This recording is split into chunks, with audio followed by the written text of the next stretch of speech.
elementos básicos que nosotros tenemos que tener en cuenta para hacer realmente una buena composición fotográfica. Entonces vamos a salirnos un poquito al principio de todo lo que tiene que ver con lo clínico para ver estos aspectos importantes de la composición fotográfica.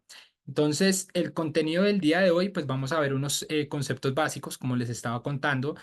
Vamos a repasar algunas de las reglas de la composición fotográfica. Realmente son muchas, pero pues vamos a ver algunas, vamos a ver una síntesis de ellas que son aplicables a la salud visual. Vamos a repasar esa historia de la fotografía ocular, a recordarla. Y vamos a entrar ya específicamente a los dos aspectos que más nos interesan, que son la fotografía de acercamiento, la macrofotografía, y pues vamos también ya a terminar con algo de programas de revelado para que ustedes pues sepan que también nosotros podemos manejar este tipo de programas para mejorar la calidad y pues tener imágenes de alta resolución. Entonces, vamos a comenzar con los conceptos básicos. Lo primero, pues, es la definición de la fotografía. La fotografía proviene del griego fotografía, que significa escribir o pintar con la luz. Teóricamente es definida como la técnica de obtener una imagen debido a la acción de la luz. Esta definición nos la da David Crackle, que es un fotógrafo inglés muy importante en cuanto a la parte teórica de la fotografía. Él tiene varios libros donde nos enseña a hacer fotos de paisajes, fotografía de modelaje y otro tipo de fotografía como la macrofotografía que se utiliza mucho en la biología. Entonces, pues los invito cuando tengan un espacio poderlo leer, leer sus libros, al que le guste la fotografía y realmente pues van a aprender mucho en temas de composición fotográfica. Entonces, aquí podemos observar en esta imagen fue una fotografía que tomamos con el doctor Diego Bolaños ya hacia el año 2016. Esto fue en la isla de Wollongong, en Australia. Entonces, lo que quisimos aquí, pues básicamente fue mostrar cómo el cañón disparaba y lo que hicimos fue precisamente eso, dibujar en este caso con una linterna en una foto de alta exposición que duró alrededor más o menos de unos 5 a 6 minutos. Entonces, esto es lo que nosotros podemos lograr con las imágenes fotográficas. Y realmente la fotografía no es solo el accionar de la luz. La fotografía pues es una forma artística de nuestra propia expresión.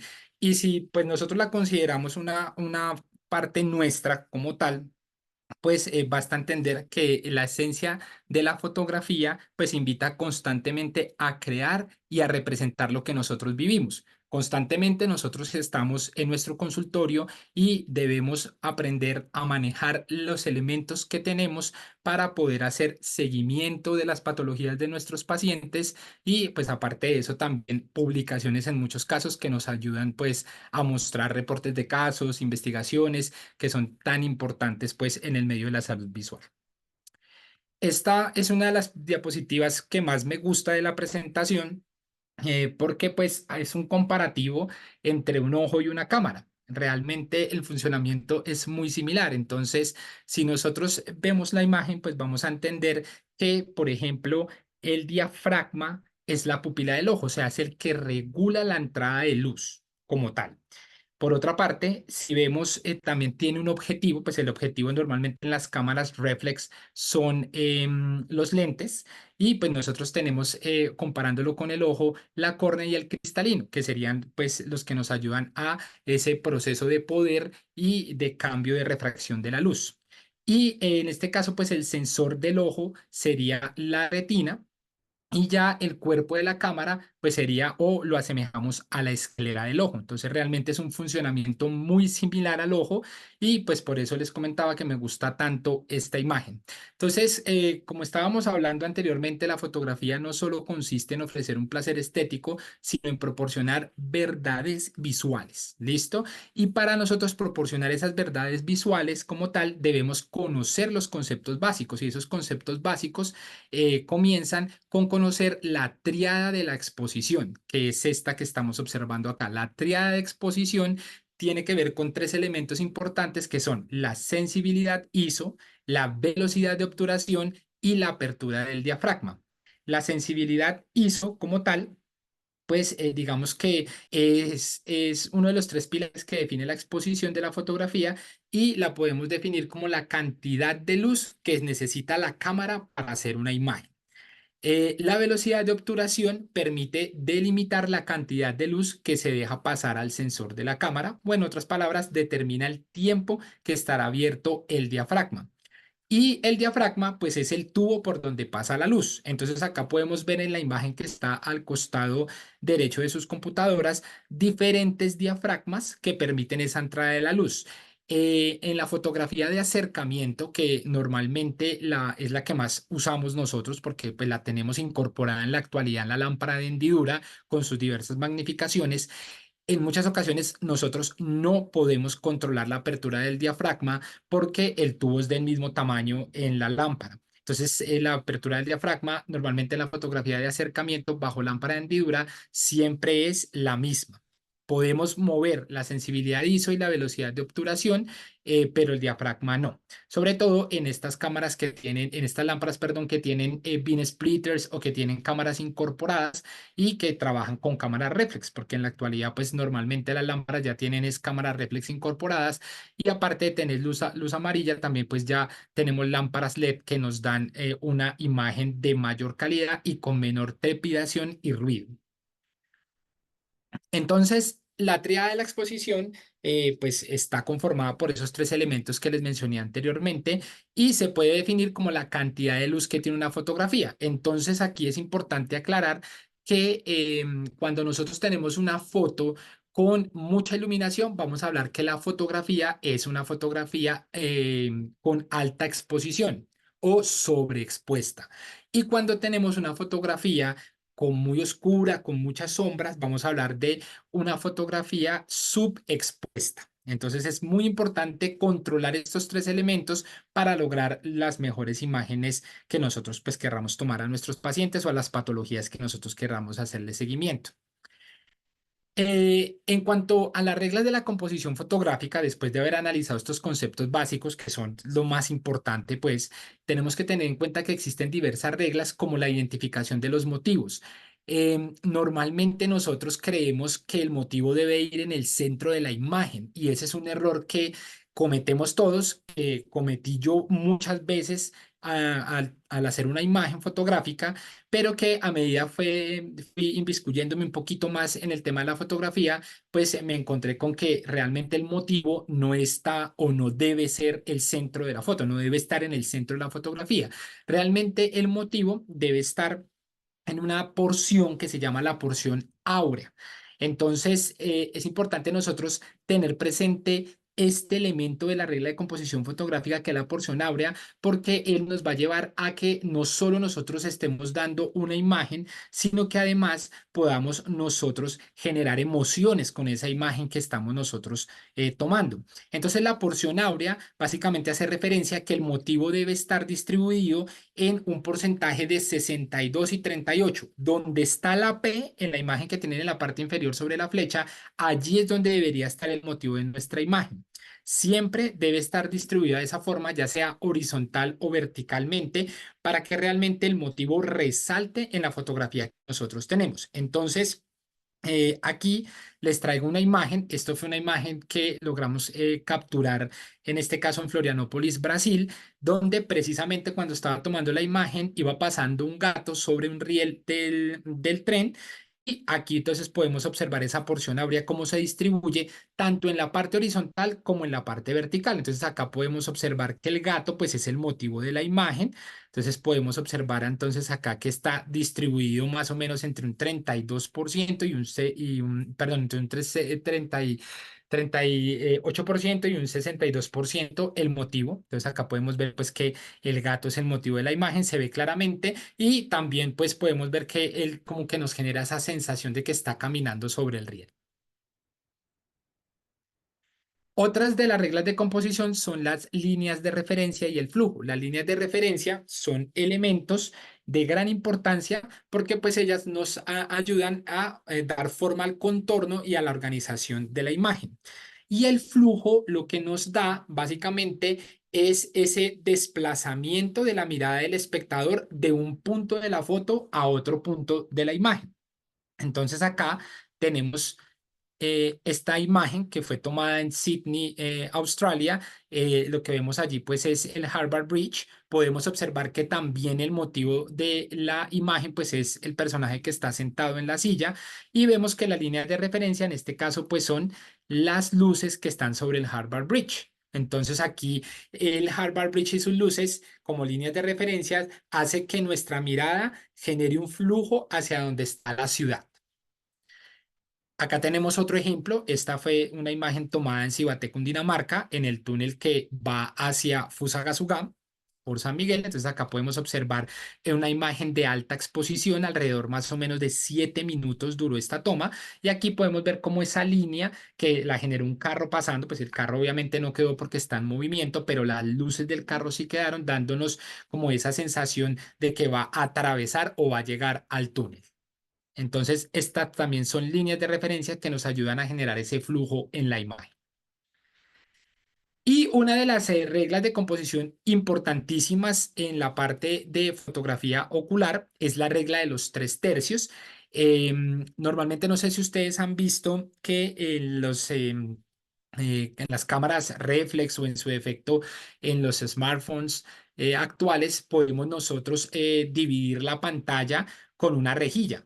Esa rejilla nos ayuda a hacer esta composición de los 3 tercios. Entonces, la regla de los 3 tercios es una simplificación del segmento áureo, que es donde nosotros debemos ubicar el motivo. Es una de las reglas más básicas de la composición fotográfica y trata de la distribución del espacio dentro de la imagen.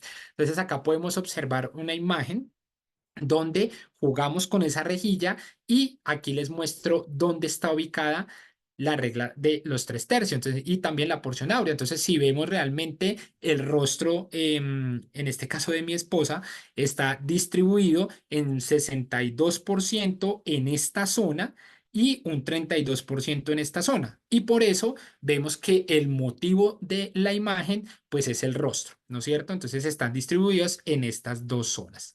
Aquí cumplimos la porción áurea específicamente en la parte horizontal, no en la parte vertical, pero se resalta el motivo y podemos observar realmente que en la foto, pues en este caso, el rostro de la mujer, pues es el motivo como tal. Bueno, después de haber repasado estos elementos básicos, como les comentaba, hay muchísimos, pero pues esto es una síntesis de lo que nosotros necesitaríamos para hacer una buena imagen en consultorio. Pues ahora vamos a recordar un poco la historia de la fotografía oftálmica. Entonces, la primera fotografía in vivo de la retina humana se atribuye al doctor Jackman y al doctor Webster. Fue tomado en 1886 y fue publicada esa imagen en una revista que existía en la actualidad que se llamaba El Fotógrafo de Filadelfia. Básicamente lo que usaron fue un quemador de alto carbono y un espejo oftalmoscópico para generar esta imagen. Pues la imagen duró 2,5 minutos en tomarse. Como pues ustedes pueden ver, voy a colocar acá la imagen. Esta fue la imagen que ellos lograron. Pues es una imagen de la papila. Pues podemos observar que es una imagen con mucho ruido, que tiene artefactos, tiene reflejos corneales, pero realmente es un hito a nivel de la fotografía oftálmica. Primero que todo porque se logró sacar una imagen de la retina con la poca tecnología que se tenía en ese momento. Y aparte de eso, pues realmente considero que al paciente que le tomaron esta imagen tuvo una muy buena colaboración, porque tuvo que durar 2,5 minutos con el ojo abierto para poder tener esta imagen que nos aparece en la pantalla. Por otra parte, en 1911 aparece el doctor y el oftalmólogo Albert Gustrand, que pues es muy famoso en nuestro medio porque fue el que diseñó la lámpara de hendidura.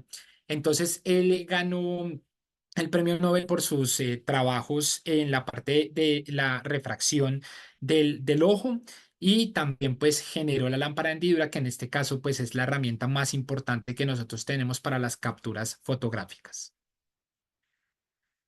Por otra parte, aparece los doctores Novotny y Alvis, que trabajaron con la Fuerza Aérea de los Estados Unidos, fueron patrocinados por la Fuerza Aérea de los Estados Unidos para diversas investigaciones, y en una de esas investigaciones encontraron que podían generar imágenes fluorescentes de los vasos de la retina. Entonces, hacia 1950 ya estábamos hablando que comenzó a aparecer todo lo que tiene o lo que está relacionado con la parte de la angiografía fluoresceínica. Y ya hacia 1968, el doctor David Morris fue el primero en generar imágenes fotográficas de células en vivo.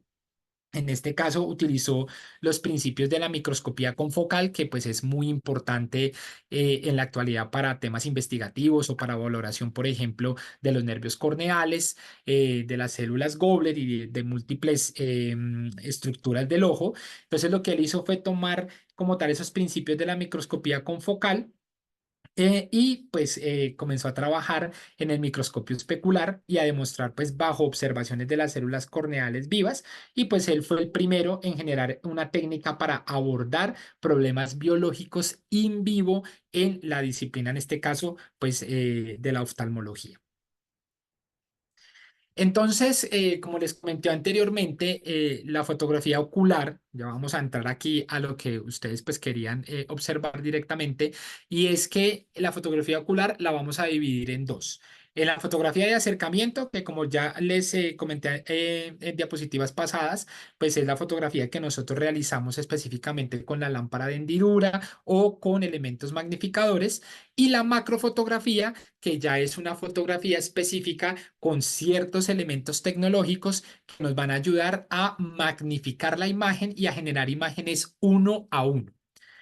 Entonces, en cuanto a la fotografía de acercamiento, es importante pues tener en cuenta que se viene realizando hace ya muy buen tiempo y de hecho han salido diversos artículos como pues los artículos que vemos aquí en la actualidad que son artículos de revisión, son artículos de revisión de cómo va la oftalmología o las imágenes oftalmológicas en la actualidad y aparte de eso también lo esencial de las imágenes digitales en la telemedicina. Entonces, lo que podemos resumir de esto es que desde 1960, pues realmente la tecnología en cuanto a imágenes diagnósticas, pues ha cambiado muchísimo. Tenemos en la actualidad aparatos como los tomógrafos de coherencia óptica que nos hacen cortes histológicos en vivo y pues pues, no son invasivos. Entonces, realmente la tecnología por todo este medio nos ha ayudado muchísimo a verificar cómo se comportan las estructuras oculares. Y en cuanto a la parte de la telemedicina, pues realmente nos ayuda muchísimo, es para hacer los registros y los seguimientos, no solo de las patologías de los pacientes, sino también de las adaptaciones de lentes de contacto o de los cambios estructurales que se van generando en el globo ocular durante el paso del tiempo. Entonces, digamos que la telemedicina, pues en la época de pandemia fue muy utilizada y estas imágenes virtuales que dependen mucho de lo que tiene que ver con los píxeles, con los formatos de archivo, con los formatos de compresión de datos, pues fueron lo que más nosotros manejamos en ese momento. Entonces allí fue donde vimos la gran importancia de la telemedicina a nivel de la salud visual. Bueno, como les comentaba, pues la lámpara hendidura es el elemento más importante en cuanto a la fotografía de acercamiento se refiere y aquí les traigo estas imágenes. Estas imágenes fueron tomadas o fueron sacadas como tal de la OPS, que es la Organización de Fotografía Oftálmica de los Estados Unidos. Entonces ellos allí tienen una página web, tienen digamos que una asociación muy bien estructurada donde nos enseñan cómo nosotros debemos hacer las tomas fotográficas con la lámpara de hendidura. Además de eso, nos enseñan a manejar lo referente a esos backgrounds de luz o esos respaldos de luces que nos van a ayudar a que realmente tomemos imágenes de mayor calidad y que nos muestren mucho más las estructuras del ojo que nosotros queremos revisar. Entonces acá podemos ver pues las diferentes iluminaciones y cómo nosotros debemos posicionar la lámpara de hendidura para realizarlas. Una de las que más me gustan son las iluminaciones tangenciales que nos ayudan, por ejemplo, en los casos de queratocono a ver el perfil de la córnea. Aparte de eso, también las retroiluminaciones nos ayudan a verificar comportamientos vasculares a nivel del iris. Aparte de eso, existe una que he venido realizando que se llama la transiluminación, que la he venido practicando en pacientes, por ejemplo, que presentan pérdida del pigmento del iris, como por ejemplo lo son los pacientes albinos. Y por otra parte, también la he utilizado en algunos pacientes comprometidos, en este caso a nivel pulmonar, y que están tomando medicamentos como la moxifloxacina. Ya les voy a contar por qué motivo he tomado estas imágenes. Entonces, la transiluminación es una de las nuevas, pues no es nueva, pero es una de las técnicas que en la actualidad he venido como realizando en mi consulta, y es porque con ella podemos lograr ver esa transiluminación del iris. Estos son los background de los cuales estábamos hablando. Pues son, digamos que aditamentos que pueden ustedes comprar para colocar en la lámpara de hendidura que nos van a ayudar a dar mejores iluminaciones. Normalmente me gusta tomar las fotos con iluminación difusa. No me gusta que sea tan la luz puntual porque no nos abarca todo el campo ocular, sino solo ciertas zonas, o a menos de que yo quiera revisar una zona en específico. Acá tenemos otros ejemplos de backgrounds. Este, por ejemplo, es de cuello movible que ustedes pueden acercar o alejar dependiendo lo que ustedes quieran lograr de iluminación en la imagen. Y este es otro background que también es de cuello movible que ustedes pueden colocar en la lámpara de hendidura y lograr mejores imágenes con toda seguridad. Entonces, lo que les venía comentando en cuanto a la iluminación con transiluminación, en este caso encontré un artículo que fue publicado en el año 2020 que nos habla de una enfermedad específica que se está generando, que es el síndrome bilateral de transiluminación aguda del iris, y que en múltiples ocasiones nosotros la podemos confundir con una uveitis. Entonces, hay muchos pacientes, por ejemplo, que tienen problemas de infecciones pulmonares superiores y que toman moxifloxacina, y se ha identificado que estos pacientes comienzan a tener un compromiso del epitelio del iris y del pigmento del iris, perdón, y al generar ese compromiso del pigmento del iris, el iris pierde pigmento y sí, pues comienza a generarse un proceso de fotofobia severo que en muchas ocasiones nosotros tendemos a pensar que es una uveitis. Entonces acá podemos ver una imagen de esa transiluminación que yo les estaba comentando, vengo manejando en algunos de los pacientes comprometidos pulmonarmente. Entonces acá vemos cómo el haz de luz que se coloca directamente sobre la pupila se refleja y nos genera aquí pues una transiluminación del iris, y aquí es donde ya nosotros podemos comenzar a pensar que el paciente, si tiene un compromiso pulmonar, pues es el medicamento el que puede llegar a estar generando este tipo de inconveniente. Realmente los casos que existen en la actualidad son más reportados de Turquía, con alrededor de 79 casos reportados de este inconveniente, pero pues simplemente es un llamado para que nosotros también, pues si contamos con la herramienta, tratemos de darle el mejor uso y poder ver este tipo de detalles que en algunos casos pues se nos puede pasar si no conocemos que podemos realizar este tipo de imágenes fotográficas. Como les comenté, realmente, pues la OPS ha sido una de las sociedades que más me ha interesado a mí. En mi experiencia, pues en imágenes, ellos tienen una organización muy conformada en los Estados Unidos y tienen múltiples publicaciones. De hecho, aquí les estoy mostrando publicaciones del año 2013.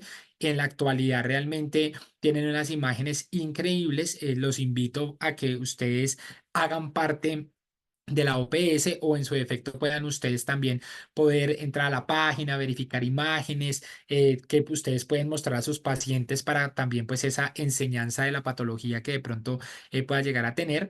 ¿Y de dónde nace la OPS? Pues los que han tenido la oportunidad de ir a ARBO, que es un congreso de investigación muy importante que se realiza en los Estados Unidos, pues es para mí el más importante pues de todos.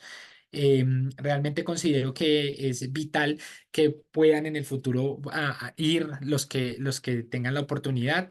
De allí, en este congreso, nació la OPS. De hecho, el creador de la OPS es el doctor Johnny Justice, eh, que ya desde el año 1969 en una reunión de Arbo vio que habían múltiples fotógrafos tomando imágenes de las personas, imágenes de los conferencistas y se acercó a uno de ellos y estuvo conversando con él acerca de temas fotográficos y con este fotógrafo, que no tengo el nombre específicamente en este momento, eh, nace esta hermosa sociedad a la cual pues realmente le debemos muchísimo en temas de imagenología del segmento anterior. Entonces acá, por ejemplo, podemos ver imágenes de un IFEMA, podemos ver imágenes de la elaboración de una prótesis ocular y pues en la página van a poder encontrar múltiples fotografías como fotografías de cirugía ocular, fotografías de hemorragias subhialoideas, de varias patologías que en muchas ocasiones es más fácil aprender viendo la imagen.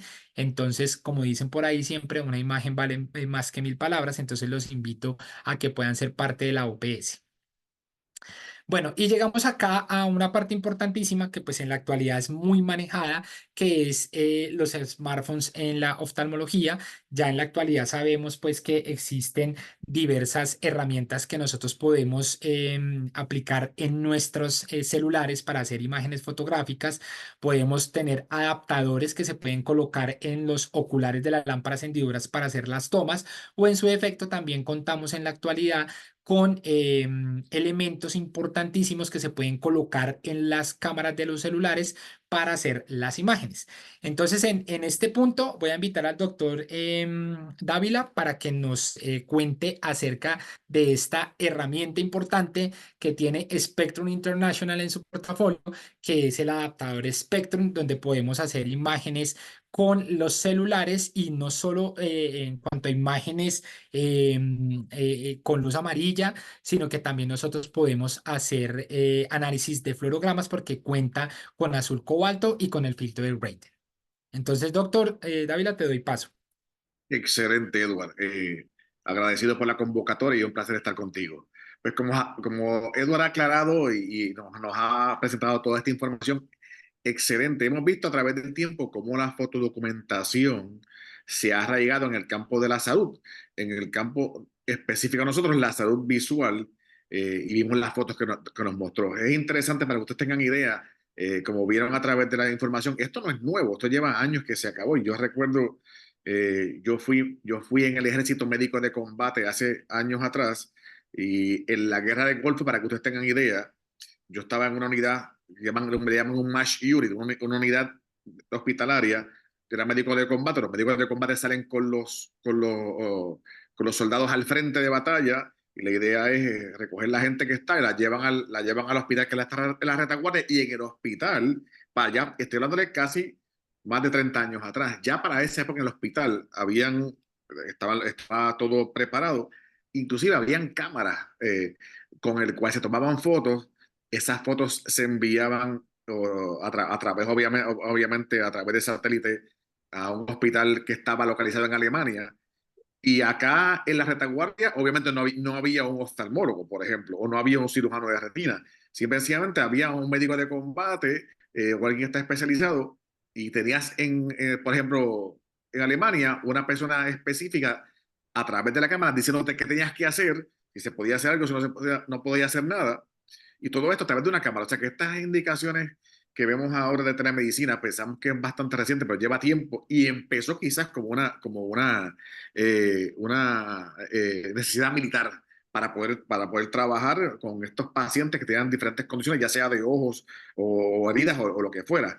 Es muy interesante. Agraciadamente, el día de hoy han avanzado tanto los dispositivos como los celulares, que tienen una resolución tan inmensa o tan buena, que podemos ya hoy día hacer fotodocumentación en nuestras oficinas. ¿Y cuáles son las aplicaciones clínicas? Porque al final del día lo que queremos ver, ya vimos la historia, queremos ver cómo podemos aprovechar un aparato como este para nuestras oficinas. Varias cosas. Uno, para hacer un examen general del ojo. Obviamente tenemos lámpara de hendidura, como decía Edward, pues es lo ideal en una oficina, pero hay sitios en los cuales se nos hace un poco difícil manejar un paciente con una lámpara. Por ejemplo, como lo ven acá, un paciente que está en silla de ruedas, está inmóvil, y no podemos hacer un examen en la lámpara directamente, pues el celular nos puede ayudar con un dispositivo como este. Pacientes menores de edad que están más cómodos quizás en otra sillita y no en la silla regular porque le da miedo o está encima de la mamá en la falda, pues también este dispositivo. Revisión de emergencia. Tenemos un vecino, le cayó algo en el ojo, no tenemos nada, no tenemos una lámpara en nuestras casas, quizás podemos ir con un dispositivo como este y ver qué está sucediendo. Pacientes mayores de edad que no se pueden mover, inclusive revisión en ojos de mascotas, todo esto nos sirve como una aplicación clínica de un aparato como este que vamos a discutir. Next. La próxima.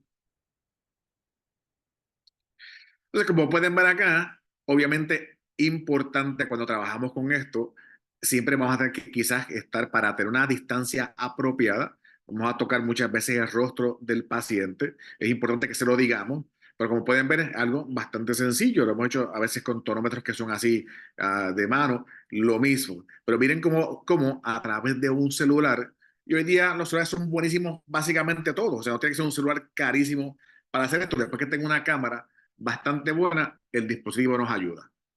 Próxima. Este dispositivo se adapta básicamente a cualquier celular y tiene luz blanca y luz azul. Luz blanca, que es la luz regular que utilizamos, similar a una lámpara de hendidura, y luz azul de cobalto, porque sabemos que la luz azul de cobalto lo podemos utilizar para capturar imágenes de fluoresceína, que nos ayudan con tinciones corneales o nos ayudan con una adaptación de lentes de contacto. O sea que ambas luces las tienen, blanca y azul. Next. Y bien sencillo de manejar. El aparato como tal no tiene tiene que tener un cable todo el tiempo que esté a una toma de energía eléctrica. Tiene una mini batería de litio, se recarga con un cable tipo C y la carga dura bastante tiempo, casi básicamente 3 horas.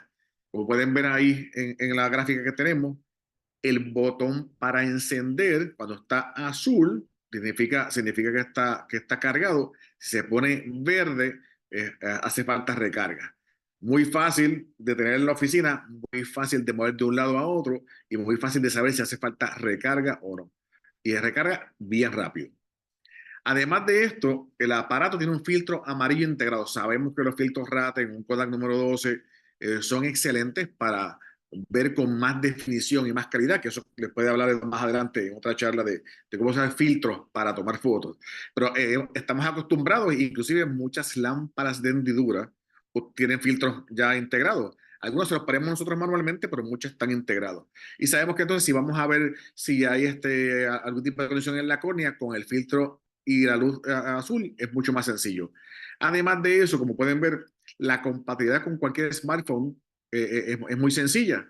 O lo que, como ven en la gráfica, tienen como una gomita que le pone una presión muy gentil al aparato suyo, a su smartphone, donde no le hace presión que lo vaya a dañar. O sea que es fácil de utilizar y es seguro de utilizar. Lo que tiene que hacer es, obviamente, buscar en su celular, en este caso, cuál es la de las, si tiene 3 cámaras, hoy día vemos que hay smartphone con 4 cámaras diferentes. Podemos ver cuál es la cámara principal y ahí entonces localizamos con respecto a la apertura del aparatito, en la que es para poder tomar las fotos. Next. Podemos utilizar con cualquier celular la aplicación de fotos normal del celular. O sea, va a foto, la pone y tira la foto. Pero además de eso, hoy día la fotodocumentación es importante registrar lo que estamos viendo. Y entonces tenemos una aplicación como esta que se llama VisuDoc, que es libre de costo. No hay que, una vez que usted puede bajarla y descargarla tanto en Android como en Apple. Y si tiene esta aplicación, pues puede crear un expediente para el paciente, puede darle seguimiento, puede hacer anotaciones, de manera que esté todo, además de foto documentado a la parte clínica de esa foto. Next. Y miren, todas estas fotos que están aquí son captadas con el espectro de un adaptador, como pueden ver. O sea, excelente las fotos que se pueden tomar, la calidad es buenísima. Obviamente, hay mejores celulares que otros. Al final del día depende la foto del celular que usted tenga, pero con un aparato como este, mire lo que se puede lograr. La fotodocumentación hoy día es extremadamente importante en la optometría y la oftalmología. Ha pasado de ser algo que se hacía muy poco a ser algo que se hace básicamente todos los días. Para que ustedes tengan idea, Yo trabajo en Puerto Rico y aquí en Puerto Rico se usan los planes médicos, es lo que usa el paciente para ir a sus médicos, ¿verdad? Y entonces las fotos que se toman como esta añaden o se ponen al récord médico y los planes médicos pagan una cantidad de dinero por esa foto. O sea que esto es algo que se hace porque se hace la fotodocumentación, ustedes pueden ver cómo está en el estado actual, más adelante pueden tener fotos de ver cómo va sanando el paciente, ir documentando tanto en el récord médico como fotodocumentando lo que está sucediendo. Así que en términos de lo que podemos hacer clínicamente con algo como esto, que es tan sencillo y con un costo muy bueno, pues podemos mejorar la fotodocumentación o la documentación para nuestros pacientes en nuestras oficinas. Y les dejo de nuevo con Edward para que continúe la próxima parte. Bueno, muy bien. Y entonces, como nos comentaba, pues el doctor Dávila, para añadir un par de cosas, con el aparato nosotros también podemos hacer la documentación y hacer un registro del paciente. Podemos descargar la aplicación tanto en el teléfono como en la computadora. Entonces, por ejemplo, si ustedes están haciendo un trabajo extramural, si están en una brigada, llevan su aparato, toman las imágenes y estas imágenes, cuando ya ustedes las ingresan, crea como un formato de historia clínica corto, resumido o sintetizado, y ese formato de historia clínica va a llegar directamente a sus computadoras y ustedes lo van a poder allí archivar para después poder hacer sus registros o sus RIPS o lo que requieran hacer con esta información, si de pronto quieren compartir la información con el paciente. Y bueno, esto les ayudará, como hablábamos anteriormente, pues en el seguimiento en el tiempo. Otra de los elementos que nosotros podemos tener presentes aquí es que podemos hacer los comparativos con las diversas escalas que existen en la actualidad y con la cual manejamos la metodología de la superficie ocular, que en este caso, por ejemplo, sería la escala del CCLRU. Podemos hacer las comparaciones de las imágenes que nos dé el adaptador de Spectrum y poder posicionar a nuestro paciente en el problema o en el grado de problema en el cual se encuentra. Entonces, también esto es una herramienta muy interesante, sobre todo cuando hagamos esas actividades extramurales.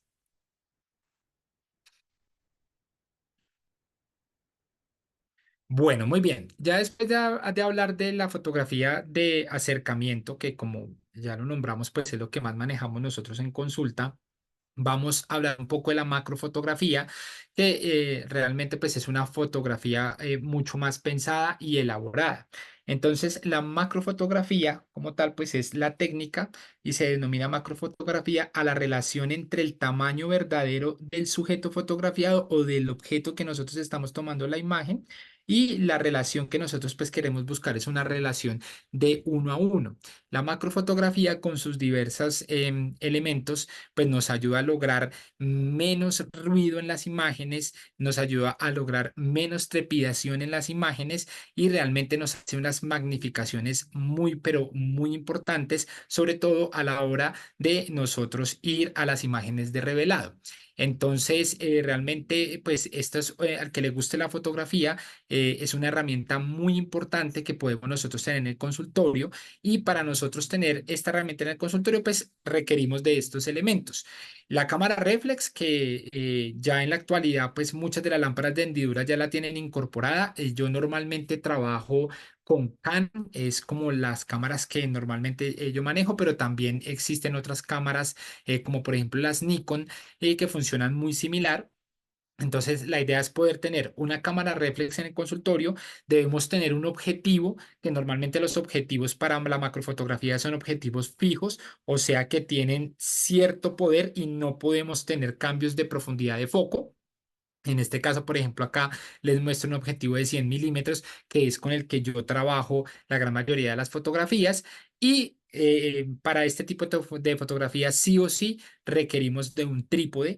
En este caso, el trípode que les muestro en la imagen es un trípode que tiene cierto movimiento, tiene una esfera rotacional que hace que yo pueda posicionar la cámara desde diversas perspectivas, que de hecho la perspectiva pues es otra de los elementos de la composición fotográfica. Entonces, hay veces tomo desde perspectiva a ras de suelo o de perspectiva a vuelo de pájaro, que entonces a ras de suelo sería desde abajo, vuelo de pájaro desde arriba, dependiendo lo que yo quiera retratar en el ojo de mi paciente. Entonces, estos serían como los elementos mínimos que nosotros podríamos tener en nuestro consultorio y que nos llevaría pues a generar unas mejores imágenes en nuestros pacientes. Entonces, los objetivos pues, tienden a ser, digamos que las herramientas más importantes porque nos ayudan a generar un tamaño natural de lo que nosotros estamos observando. Como les comenté anteriormente, la macrofotografía con objetivos de 50, 100 son utilizadas sobre todo en la biología para retratar insectos. En su defecto existe un área de la fotografía que se llama la luminancia, que es las imágenes de monedas que son muy antiguas o de ciertos elementos que son bastante antiguos, que son muy pequeños y de los cuales nosotros queremos observar mayor detalle. Entonces también nos ayuda mucho este tipo de fotografías para esos elementos específicamente. Y ya llevando la macrofotografía a la parte ocular, pues acá podemos observar cómo nosotros podemos hacer las imágenes a nivel oftalmológico. Aquí quiero pues agradecerle directamente a la Clínica Oftalmológica de Antioquia por dejarnos realizar estas imágenes. Aquí podemos ver pues este es un lecho donante. Aquí tomamos la imagen que ustedes creerían que estamos demasiado cerca de la estructura que se está fotografiando, pero realmente estábamos alrededor más o menos de unos 2 metros y este tipo de objetivos nos dan este tipo de imágenes y este tipo de resolución. Entonces acá podemos observar el botón de córnea. Y aquí pues mostrarles esa parte porque me parece muy importante que ustedes sepan cómo estos elementos que les muestro en este momento nos ayudan a realizar este tipo de fotografías. Entonces existen anillos inversores, existen fuelles, existen macros conectables como que el que observamos al costado derecho de sus pantallas. Entonces, por ejemplo, los anillos inversores y los fuelles nos ayudan a generar mayor profundidad de campo y nos ayudan también a generar mejores imágenes a la distancia, al igual que los macros conectables. Digamos que esto sí ya sería un poco más avanzado, pero si a nosotros nos apasiona la fotografía, pues realmente creo que estas herramientas o estos elementos serían importantes tenerlos para lograr imágenes como las que les voy a mostrar después de estas diapositivas. Entonces acá, por ejemplo, podemos observar acá este paciente estaba en un proceso quirúrgico. Tomamos la imagen, como les comenté, alrededor más o menos entre 2 a 3 metros, obviamente con toda la parte de asepsia dada.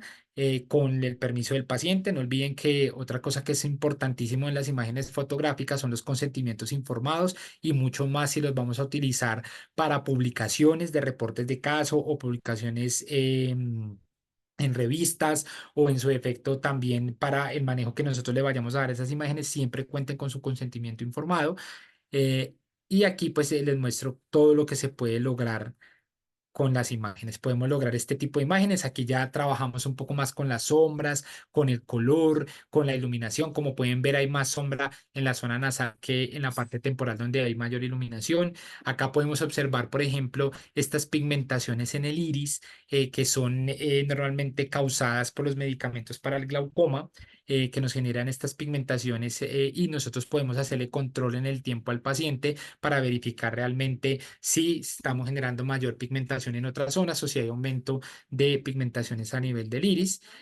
Aquí podemos ver, por ejemplo, un proceso de una hemorragia subconjuntival. Entonces vemos también cómo con la macrofotografía nosotros podemos observar esa zona de la hemorragia. Podemos ver además de eso, pues que fue por un golpe contundente. Aquí vemos cómo tiene un hematoma a nivel del párpado superior el paciente y también por otra parte podemos observar esos colores del ojo que pues realmente es bastante chévere poderlos ver y hacer como ese contraste directamente entre el área de la pupila donde parece haber una margarita alrededor de varios colores azules. Otra de las cosas que nosotros podemos fotografiar son este tipo de aditamentos como los conformadores que normalmente se utilizan para evitar las tisis bulbi. Entonces podemos nosotros observar que el conformador esté bien posicionado, que no esté generando complicaciones y bueno, es otra de las herramientas que nosotros también podemos fotografiar. Además de eso, podemos utilizar la macrofotografía para hacer este tipo de imágenes. Este es uno de los lentes de contacto que distribuye Spectrum International en la actualidad, que es el lente Flex Lens ARC. Es una imagen que ustedes han visto en diversas presentaciones y que fue una imagen tomada en la ciudad de Medellín con el doctor José Pardo. Allí llevamos unos spots que son iluminaciones y aparte de eso con diferentes lentes logramos este tipo de imagen donde podemos ver las curvaturas del lente, donde podemos observar los códigos del lente y la línea guía del lente. Por otra parte, también podemos hacer estas imágenes, en este caso de los lentes Pinnacle, son lentes rígidos, en este caso de gran diámetro. Podemos lograr entonces nosotros tener también allí la identificación de las curvas bases, podemos tener la identificación de las características de los lentes y también pues podemos observar los bordes del lente y podemos observar diversas cosas a nivel de estos dispositivos que pueden ser importantes para los procesos adaptativos. Y esto quería traérselos a ustedes, aparte, pues agradecerle al doctor Jaime Ibáñez, que realiza su práctica clínica en la ciudad de Villavicencio, por compartirme estas hermosas imágenes que él utiliza. Es un gran fotógrafo a nivel a nivel ocular y a nivel del manejo de este tipo de filtros. Entonces acá podemos observar lentes de contacto esclerales adaptados donde por intermedio de este elemento o que se llama el strobist, podemos nosotros con diferentes flashes y diferentes filtros lograr este tipo de imágenes como la extracción, por ejemplo, de la luz amarilla para nosotros poder tener imágenes como la que está en el costado inferior derecho de sus pantallas. Aparte de eso, pues la luz azul cobalto sola y bueno, los filtros amarillos de Rayten que nos ayudan también a realmente verificar si el lente está haciendo un toque o si es un acercamiento. En el tema de la contactología, la fotografía es vital, no solo para el seguimiento, sino también pues para verificar de pronto algunas zonas que nosotros pues observemos que está haciendo de pronto alguna lesión en el lente o que creemos que allí no hay reservorio pues de solución salina y cuando nosotros utilizamos los filtros, pues observamos que allí sí hay un flujo de solución salina, así sea leve y que no está generando un toque como tal. Entonces acá podemos ver las imágenes, cómo se extrae con los filtros. Entonces acá podemos observar luz amarilla, cómo se ve el lente escleral con la luz amarilla. Podemos observar el azul cobalto. Podemos observar el filtro de Rayten, que como les comento debe hacer parte de nuestro consultorio. Y aquí podemos ver ya con un filtro específicamente de extracción de luz amarilla, cómo nosotros podemos ver que en múltiples zonas que con la luz amarilla normal, con difusor, veíamos un toque, realmente no había un toque, sino allí había un acercamiento del lente, en este caso hacia el trasplante o hacia el botón de la córnea. Acá podemos observar otras imágenes que se realizaron con macrofotografía, donde por ejemplo acá podemos ver el de Atlantis de Excel Contact Lens y podemos observar aquí la zona uno, la zona 2 y la zona 3 del lente. Este ya pues es el Atlantis esférico como tal, que lo conocimos aquí en Colombia hacia el año 2014, pues fue como el boom de este lente. Y aquí podemos ver ya un lente más evolucionado, donde tenemos más zonas de tratamiento y donde nosotros podemos hacer variantes en la anchura de la curva de los lentes. Acá podemos observar imágenes con sodio azul cobalto de una adaptación de lente de contacto rígido gas permeable. Acá podemos observar ya una imagen donde extrajimos toda la luz, hicimos como un blanco y negro y podemos ver también pues ese comportamiento del lente. Y aquí, pues con el azul cobalto y el filtro amarillo, pues podemos observar una imagen de un lente Flex Lens ARC por intermedio también de la fluoresceína de alto peso molecular que se debe utilizar para verificar el funcionamiento del lente. Bueno, aquí vuelvo a dejarlos con el doctor Dávila para que nos cuente de esta herramienta que es el meibógrafo de Spectrum, que también lo podemos utilizar en nuestros celulares y que realmente es una ayuda bastante grande para esos pacientes que tienen compromiso de la superficie ocular. Entonces, doctor, te doy paso. Excelente. Entonces, seguimos, vamos a hablar de un meibógrafo pero utilizando básicamente una cámara infrarroja, o sea, seguimos en las cámaras y seguimos en la fotografía indirectamente. Para que tengan idea, a nivel de Estados Unidos, y lo pongo como ejemplo, ¿verdad? La tendencia es que la optometría va cada vez más en muchas áreas hacia especialización. Eso no quiere decir que si usted hace general no hay problema ninguno, pero en muchas áreas de especialización se dan las más comunes y las más rentables como regla general. No estoy hablando específicamente, pero como regla general son pues la contactología especializada, hoy día pues el control de la miopía y lo otro es el manejo de la superficie ocular, las famosas clínicas de ojo seco. Para que ustedes tengan idea, en Estados Unidos hay optómetras que o sea, no hacen más nada, más que estar todo el día y crear una clínica de ojos secos en sus oficinas. Y eso genera suficiente dinero para mantenerse y muchísimo más. O sea, es una práctica que va bollante a los Estados Unidos y se lo pongo como ejemplo y que y que obviamente estamos entrando también ahora en Latinoamérica, gracias a Dios. Para que tengan idea, desde el 2007 con el primer DUS, el workshop de ojo seco, 2017 el DUS número 2, después tuvo el 2011 el workshop de la glándula de mebomio y el 2014 el CLD, el workshop de Inconfort con lentes de contacto. Y para que tengan idea, este año sale DUS número 3. O sea que si a usted le interesa la superficie ocular, pues hay que estar pendiente a todos esos talleres que se han hecho por tifos. Como le dije, este año sale DUS 3. Y entonces, ¿qué estamos viendo? Sabemos que hemos aprendido mucho a partir de DUS y del workshop de glándulas de Maypopes y vimos que yo recuerdo hace años atrás cuando yo empecé, yo siempre he trabajado con oftalmología y siempre vimos pacientes de ojos secos y lo que hacía el oftalmólogo o el radiólogo con el que yo trabajaba, pues le daba la primera gotita que encontraba y esa se la daba y ya está. Hoy día sabemos que es mucho más que eso. Hoy día sabemos que la inmensa mayoría de los pacientes con ojo seco es ojo seco evaporativo. Y sabemos que la causa de ojo seco evaporativo pues, es mayormente cuando hay blefaritis y disfunción de las glándulas de Meibomian, ¿verdad? Y es lo que hemos visto y trabajado, casi en el 80 y pico por ciento. Porque cuando vemos ojo seco, el no evaporativo, ¿cuántos pacientes realmente están diagnosticados con Sjögren's? ¿Cuántos pacientes tenemos en nuestras oficinas que tienen que un tumor en la glándula lacrimal? O sea, realmente, agraciadamente, son muy pocos. O sea, la parte grande, la parte inmensa de ojo seco, que es la evaporativa, es blefaritis y disfunción de glándulas de Meibomian. Y por eso ahora estamos trabajando con los famosos meibógrafos. Y vamos a ver este en particular. La próxima diapositiva. Este aparatito realmente es portátil. Lo único que le hace falta es el aparato y además de eso, obviamente, su celular. Lo pueden mover de lado a lado. Miren cómo está localizado agarrando el celular, miren el tamaño que tiene. Y al igual que cuando hablamos con el aparato para tomar la foto, pues nos permite en diferentes clínicas, pues mover, o en diferentes áreas, pues moverlo con nosotros. Next. Un pequeño apoyo para el frente. Lo que ven en la parte oscura, eso sería obviamente la cámara, en este caso básicamente infrarrojo. Vemos el clip que aprieta, básicamente aguanta el celular para que usted pueda entonces ver lo que está haciendo. Next. Para que compare básicamente en tamaño y peso, cómo compara una cosa con la otra. No es nada pesado y es algo bien fácil de manejar.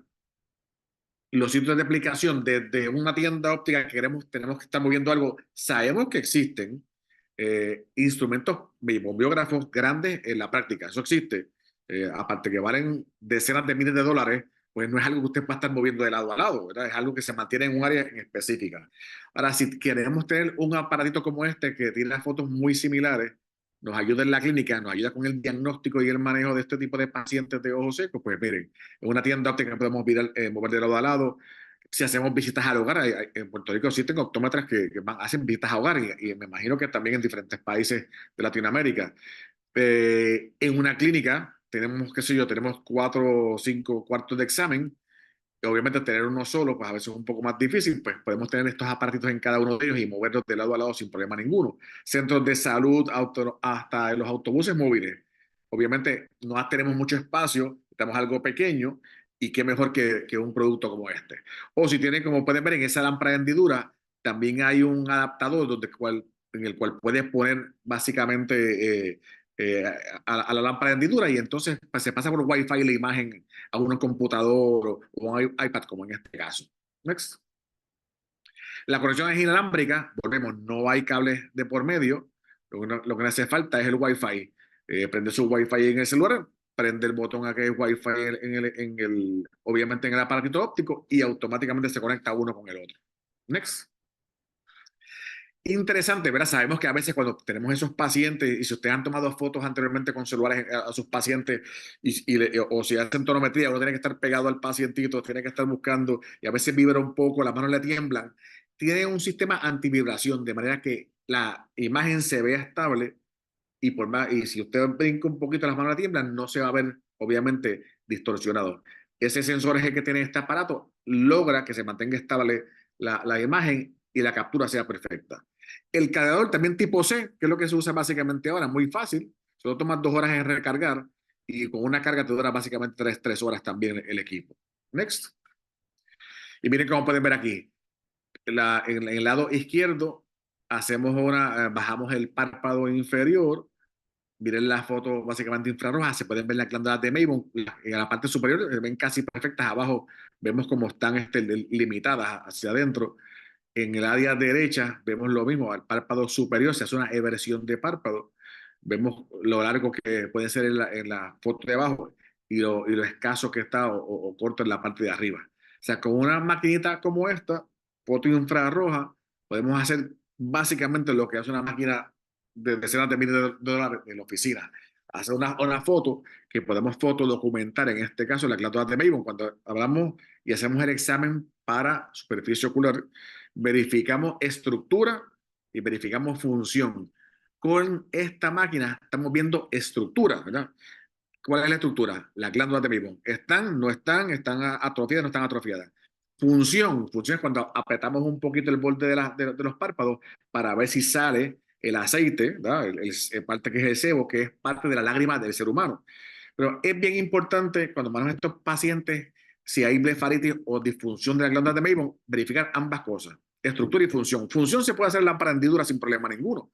Le pones un poquito de presión al borde, vemos si bota el aceite o si está tapada la glándula, pero estructura tiene que ser de esta manera. Y qué mejor con un aparato portátil como este, sencillo y de muy buen precio. Next. También, al igual que la cámara que el adaptador de fotos, también puede usar Visudoc, la misma cosa. Se conecta al celular, es una aplicación libre de costo. Esto permite, como decía Edward que nos comentó, permite llevar toda esa data o tenerlo en el celular o tenerlo en la nube o llevarlo a un computador. Inclusive nos permite hasta grabar audios y textos. Por ejemplo, estamos haciendo con este paciente, lo tenemos al frente y yo quiero entonces ahí mismo para que no se olvide grabar lo que vi o lo que analicé de eso, puedes hacer esta grabación de audio para tenerlo y seguir documentando lo que estamos haciendo. Además de esto, si tenemos esa misma aplicación, que como les dije, libre de costo, si queremos imprimir un informe de lo que tenemos, podemos hacerlo fácilmente sin problema ninguno para compartir con otros colegas o para el mismo récord. Si cuando un récord que no es electrónico y es a papel, pues podemos poner todo ese informe dentro del récord suyo a papel. Next. Y las especificaciones, como ven, bien sencillo. La iluminación es un LED infrarrojo de 850 nanómetros. La distancia bajo 35 milímetros. Transfiere muy fácil como Wi-Fi. La aplicación Visudoc libre de costo la puede descargar tanto en Android como en Apple. La resolución 2560 por 1600 JPEG. Esa es resolución increíble, como ven, muy buena. Tiempo de trabajo 3 horas, recargable. Y la recarga es en 2 horas. Y el peso 350 gramos. Muy, muy, muy bueno. Y les dejo con Edward. Bueno, muy bien. Ya para terminar, pues quería comentarles un poco acerca del tema del revelado. De hecho, en diversas universidades en temas de aprendizaje, en medicina sobre todo, les enseñan a los estudiantes como tal a hacer manejo de estos programas para poder mejorar los resultados de sus imágenes en diversos órganos. Entonces, en la Universidad de Kuala Lumpur, la Facultad de Medicina, trabaja mucho con este tipo de aprendizaje en revelado. Pues digamos que en mi caso utilizo los dos programas, digamos que más clásicos, porque pues en la actualidad existen muchos más que podemos utilizar desde el celular sin ningún inconveniente para hacer la mejora de sus imágenes. En mi caso utilizo el Lightroom y utilizo el Photoshop para hacer el revelado de las imágenes. Entonces, el Lightroom y el Photoshop me ayudan muchísimo en mejorar sobre todo la calidad de la imagen, en resaltar ciertos detalles que yo quiero mostrar, por ejemplo, para publicaciones o en su defecto para compartir con mi paciente documentos en PDF. Que él pueda tener la imagen de su ojo, de cómo llegó y cómo se encuentra, como por ejemplo las hemorragias subconjuntivales o como por ejemplo en las conjuntivitis, las cuales pues en múltiples ocasiones nosotros manejamos. Podemos realmente utilizar estos programas para mejorar las imágenes y ver el tratamiento y la terapéutica que se le realiza al paciente. Podemos mejorar los colores, podemos resaltar ciertos colores que pues queramos modificar o en su defecto bajar los colores y generar más sombras en ciertas zonas de la imagen. Además de eso, podemos hacer comparativos de imágenes, como lo podemos ver acá con el espesor de la córnea, sobre todo en pacientes pues, que tienen ectasias posquirúrgicas o que tienen ectasias primarias como el queratocono. Entonces podemos llegar a hacer este tipo de comparativos.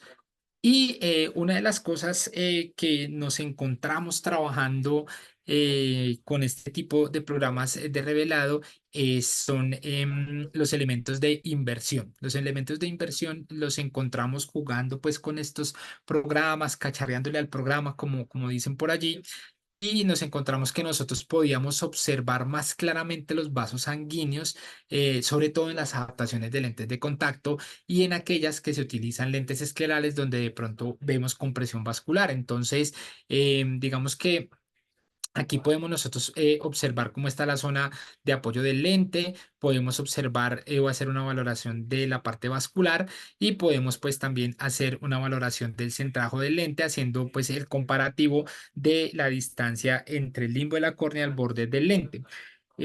Aparte de eso, también nosotros podemos observar, por ejemplo, acá en este lente que está haciendo una compresión, cómo se corta el vaso. Y pues la idea hacia el futuro es poder nosotros, así como existen las cartillas del CCLRU, poder contar con una cartilla de imágenes en inversión para las personas pues que les gusta como tal la imagenología y puedan hacer esos comparativos con esas cartillas de imágenes de invertidas. Acá entonces podemos observar pues las zonas de compresión vascular. Y bueno, eso era pues básicamente lo que traíamos el día de hoy para ustedes. Aquí les voy a dejar estas dos páginas que son la de la OPS, que estuvimos viendo algunas de las revistas y artículos que ellos publican, y iPix, que también nos presenta imágenes increíbles. Hay unas imágenes de vascularizaciones súper chéveres, hay imágenes a nivel de la retina que también pues me gustaría que ustedes pudieran observar. Y pues digamos que esto nos va a ayudar a incrementar nuestra curva de aprendizaje en todo lo referente a la patología ocular. Quisiera pues ya que Andrea nos guiara un poquito más y nos contara si de pronto hay alguna pregunta. Bueno, Doc, entonces solamente tenemos una Hay una. pregunta del doctor Oscar Cifuentes. ¿Es factible tener un consentimiento informado de este tipo? Yo les diría, por ejemplo, aquí vemos practicantes de diferentes países y en cada país, obviamente, hay unas leyes que rigen eso. Yo le voy a explicar por lo menos Puerto Rico. En el caso de Puerto Rico, sí hay leyes que trabajan con la información privilegiada de pacientes, se llama. Y se llama, y está regulado también por la ley federal que se llama la ley de IPAA, que es la ley, en corto es la ley que rige eso. Para tomar fotos como tal, para ponerla en el récord del expediente del paciente, no hace falta un consentimiento informado. Pero, por ejemplo, para compartir esa información, si yo voy a compartir una foto, sí hace falta un consentimiento informado. Un ejemplo, yo tomé la foto del paciente y es para ponerla en el récord, no tengo que hacerlo. Pero, por ejemplo, yo he visto en Latinoamérica que hay muchos doctores que hacen videos promocionales de sus oficinas y ponen un paciente a hacer un testimonial bajo Puerto Rico, y hablo porque Cada país tiene sus reglas y sus reglamentos, ¿verdad? Para Puerto Rico, si yo hago eso y yo pongo una foto del paciente o pongo un video del paciente, tendría que pedir un consentimiento informado bajo unas reglas específicas. Eh, Obviamente sí, pero para ponerlo en récord, no. Ahora, lo que podemos hacer, si quieren compartir alguno de ustedes en la parte del chat y nos deja saber si en sus países para fotos hay consentimiento informado o si no hacen falta y lo compartimos también.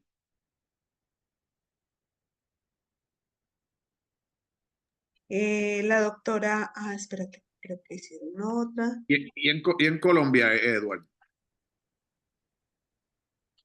Normalmente en Colombia, pues, para mi caso, cuando hago adaptaciones de lentes de contacto, sobre todo que es donde más trabajo, pues en mi consulta, sí utilizo consentimientos informados para todo. O sea, utilizo consentimiento informado específicamente para la adaptación del lente y allí está incluido las tomas de imágenes para el seguimiento. Hay que tener precaución, pues ustedes saben que en el país existen digamos que diversos mecanismos por los cuales podemos vernos comprometidos. Entonces es importante que contemos con estas herramientas en consultorio y pues evitar compromisos, como les comentaba, porque si nos ha pasado publicamos alguna imagen, si no tiene el consentimiento, pues podemos tener problemas legales. Entonces, si son para publicación específicamente, sí recomiendo que hagan, por favor, un consentimiento informado al paciente y ya pues el seguimiento depende también pues de el paciente como tal. Y de si ustedes pues analizan si sí se requiere o no se requiere hacer esta firma, pero desde la parte de publicaciones sí se requiere un consentimiento informado. Sí, estoy de En, acuerdo con Eduardo. Para todo lo que sea entonces con propósitos científicos o de publicación, ahí es mandatorio. Yo estoy casi seguro que independientemente del país que sea, es mandatorio pedir el consentimiento al paciente. el Hay dos o tres, doctor, ah, dale, perdóname, dale, Andrea, sigue, hay sigue. dos o tres preguntas de los colegas con respecto a los costos de los diferentes aparatos. Me imagino que tú, a todas las personas que se registraron, le puedes enviar esa información vía correo electrónico, ¿cierto, Andrea? Sí, por ejemplo, está en México, que tenemos Spectrum México, entonces voy a enviar el número de contacto del doctor Enoch para que lo puedan contactar y les pueda dar costos y demás. Y el doctor Luis Enrique Castillo también, entonces, de acuerdo a la ciudad, al país donde se encuentran, enviaremos la información. Excelente. En el chat también, no sé. em, En el chat, no, felicitaciones, la doctora Sabrina Lara nos estaba respondiendo, los estaba felicitando por la excelente presentación. La ley, el doctor Pablo Carrero habla de la ley 1266 de 2008 de habeas data en Colombia. Entonces, lo que estaba diciendo el doctor Eduardo, que es ideal tener el consentimiento informado. Creo que no hay más preguntas, doctores. Muchísimas gracias a todos. Muchas gracias y buenas noches a todos. Sí, muchísimas gracias, André. A Muchas ustedes, mil gracias gracias. al doctor Dávila por acompañarnos. Realmente siempre es un placer, doctor, estar en presentaciones contigo. Y bueno, Andrea, muchas gracias también por acompañarnos, siempre pues con esos daticos importantes para las personas que hacen parte pues de estos webinars. Gracias un No, millón por la invitación y honrado de poder compartir contigo un ratito. no, Sí, igual muchas yo, doctor. gracias. Muchas gracias a todos y nada, que tengan una feliz noche. Muchas gracias por su tiempo. Un abrazo. Feliz noche. Chao, chao. Chao, chao.